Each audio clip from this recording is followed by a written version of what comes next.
Глава Чеченской Республики Рамзан Кадыров провел в администрации Грозненского муниципального района выездное совещание, в котором приняли участие и члены правительства республики. Обсуждались проблемные для района вопросы – восстановление жилья, проведение берегоукрепительных работ, строительство новых социальных объектов и другие. Особое внимание было уделено проблемным вопросам поселка Долинский. Рамзан Кадыров отметил, что ситуация требует скорейшего решения. По его словам, жители поселка не должны становиться заложниками сложившейся ситуации. Кроме того, Рамзан Кадыров также озвучил решение построить в селе Ериш-Марды новую школу. Это село было полностью разрушено в ходе военных действий. Ранее по поручению главы республики в селе было построено 10 жилых домов, мечеть, отремонтирована дорога и восстановлено электроснабжение. В ходе совещания также был обсужден ход проводимых берегоукрепительных работ в населенных пунктах Комсомольская, Теркская, Бердыкель, а также другие вопросы, решение которых, по словам Рамзана Кадырова, не заставит себя долго ждать.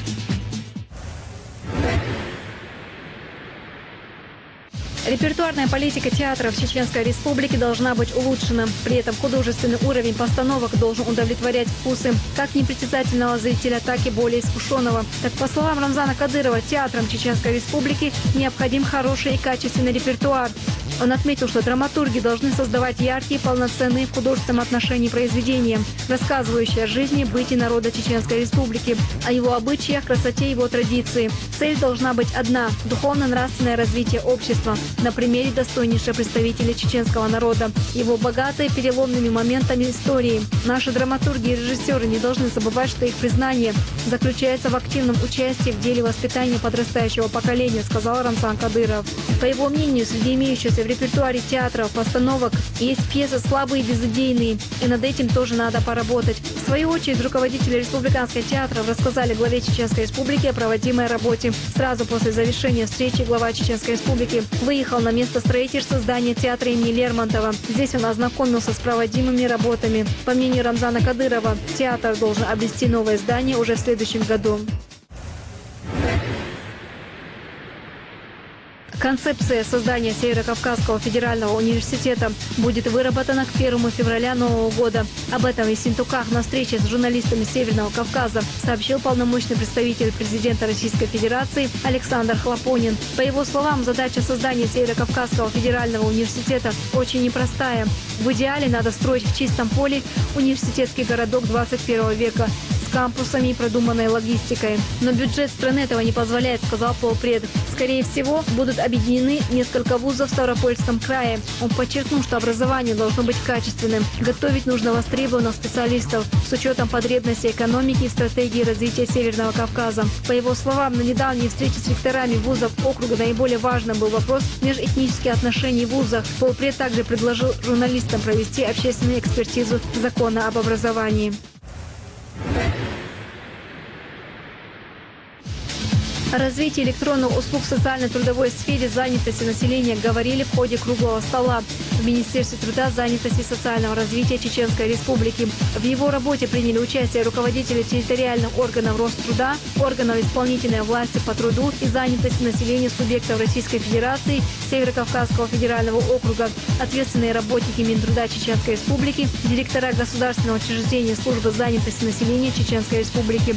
В ходе обсуждения основной темой мероприятия начальник управления информации и информационных технологий Роструда Жанна Воробьева отметила, что государственные инспекции становятся ближе к гражданам. Для упрощения процедуры оформления и работы с государственными органами работодатель может оставить свою вакансию у себя на рабочем месте, выйдя на портал службы занятости. При этом государственные структуры оказывают услуги бесплатно. В настоящее время региональные сегменты занимают место на информационном портале России. Здесь же есть возможность узнать и о вакансиях Чеченской Республики. В центрах занятости населения проведена и идет в настоящее время активная работа с безработными гражданами на предмет их готовности к открытию собственного дела. Около 16 тысяч человек получили субсидии. Дополнительные меры позволили снизить численность зарегистрированных безработных за 10 месяцев текущего года более чем на 40 тысяч человек. Как отметил руководитель Федеральной службы по труду и занятости Российской Федерации Юрий Герций, Чеченская Республика обогнала своих соседей по ряду показателей. В частности, это развитие сети государственных учреждений, центров занятости, организация работы по единой технологии, автоматизация и подготовка специалистов. Известный российский писатель, председатель Союза писателей Чеченской Республики Канта Ибрагимов сообщил, что, изучая жизнь и творческую деятельность российского живописца-портретиста Петра Захарова, группа исследователей обнаружила 6 картин художника, которые доселе считались утраченными. По словам Канта Ибрагимова, около 5-7 полотен неизвестных авторов находятся в нашей мастерской на экспертизе.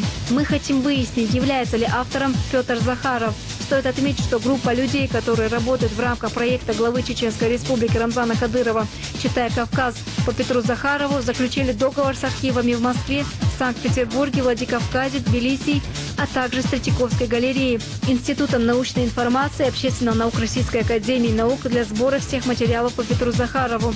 Работа проводится в различных архивах, изучаются церковные ведомости, кладбищенские записи, военные архивы. Поток информации расширяется. В рамках данного проекта к 200-летию дня рождения Петра Захарова планируется выпустить альбом-каталог всех работ великого художника.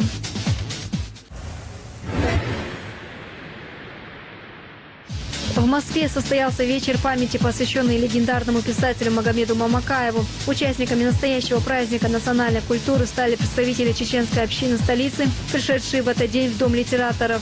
Организаторами памятного вечера выступили Ассоциация чеченских общественных и культурных объединений, Благотворительный фонд поддержки чеченской литературы и Московский союз писателей и переводчиков. Среди гостей были артисты Чеченского государственного драматического театра имени Хампаши Нурадилова, которые показали спектакль «Расплата». От имени Координационного совета Ассоциации чеченских общественных и культурных объединений артистов поблагодарил председатель исполкома Саид Хамзат Гириханов. Он зачитал приветственный адрес за подписью председателя Координационного совета, депутата Госдумы Российской Федерации Магомеда Вахаева. Орден имени Магомеда Мамакаева, учрежденный Благотворительным фондом поддержки чеченской литературы и Московским союзом писателей и переводчиков, за долгую творческую деятельность получил главный режиссер Государственного драматического театра имени Хампаши Нурадилова Руслан Хакишев, народные артисты Чеченской Республики Дагун Амаев, Алдо-Муталиб, Давлет Мирзаев, Хамид Азаев, Успа Зубайраев, Зулай Айдамирова и Хамзат Кутаев. Магомед Мамакаев – поэт и прозаик, публицист и литературный критик. Один из тех, кто стоял у истоков современной чеченской литературы. Сквер, расположенный на территории микрорайона Ипподромный, теперь будет носить название «Сквер учительской славы». Такое решение принял Совет депутатов города Грозного. По словам председателя городского совета депутатов Руслана Ахмадова, постановление принято в рамках плана проведения в Чеченской Республике Года Учителя. Рядом со сквером учительской славы расположены мечеть микрорайона Ипподромный и лицей имени первого президента Чеченской Республики, героя России Ахмата Хаджи Кадырова. На этой неделе в Национальном музее Чеченской Республики открылась персональная выставка чеченского художника Хасана Сидиева. Представленные здесь картины уносят зрителя в далекое прошлое, отражают национальную самобытность чеченского народа, уклад его жизни, традиции, обычаи и погружают в особый мир художника. Здесь выставлены как ранние, так и самые поздние 2010 года произведения мастера: «Тишина», «У родника», «Горянка», «Обрек», «Утро в горах», «Аргунское ущелье» и многие другие. Всего 28 авторских работ. Посетители выставки выразили восхищение мастерством художника. Своеобразный стиль и техника Сидиева привлекает к его картинам пристальное внимание. В нашей стране он единственный художник, работающий в такой манере. Несомненно, искусство Хасана Сидиева уникально. Оно пробуждает чувство причастности к народу, его судьбе, событиям и как бытию как таковому. На протяжении всего сезона болельщики и гости официального сайта футбольного клуба «Терек» могли после каждого тура выбирать лучшего игрока матча в составе грозненской команды. По итогам этих регулярных голосований был проведен подсчет очков, набранных футболистами по итогам всего сезона, и определена тройка призеров. Первое место присудили Резвану Уциеву, второе – Шамилю Асильдарову и третье – Жозе Маурисио, соответственно. Таким образом, лучшим футболистом «Терека» по итогам сезона 2010 года по версии официального сайта клуба признан Резван Уциев. В прошедшие выходные волейбольный клуб «Грозный» в рамках чемпионата России по волейболу высшей лиги А провел 2 игры с московской командой МГТУ. В первой игре наши волейболисты уступили со счетом 0-3. Однако на следующий день взяли не менее убедительный реванш 3-0. Таким образом, подопечные Арсена Кириленко расположились на 7-м месте с 13 очками. Лидируют в чемпионате новокубышский клуб «Нова» и «Автомобилист». У них, соответственно, 19 и 18 очков.